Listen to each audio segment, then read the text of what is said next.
Εγώ το αποφάσισα να είμαι ανεξάρτητος, δεδομένου ότι η πρώτη συζήτηση που έγινε όταν με φωνάξανε και με φωνάξανε στο Μαξίμου, έγινε για να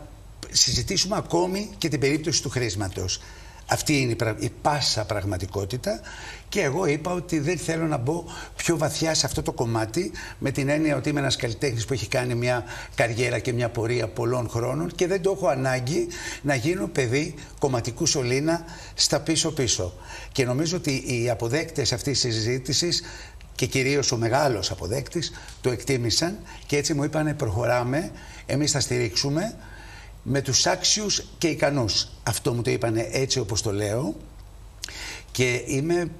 ευγνώμων που κράτησαν το λόγο τους, γιατί η στήριξη υπάρχει. Όταν λέμε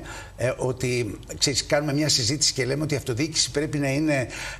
ανεξάρτητη, το χαιρόμαστε όλοι. Πώς μετά έρχεσαι και με ρωτάς και ψάχνεσαι για κουτσομπολιό, για να γίνει κουβέντα, ή μήπως επειδή κάποιοι αντίπαλοι θέλουν να είναι παιδιά κομματικού σωλήνα, γιατί μόνο από εκεί μπορεί να αντλήσουν δύναμη. Και ρωτάω, ο κόσμος θέλει αυτούς τους πολιτικούς,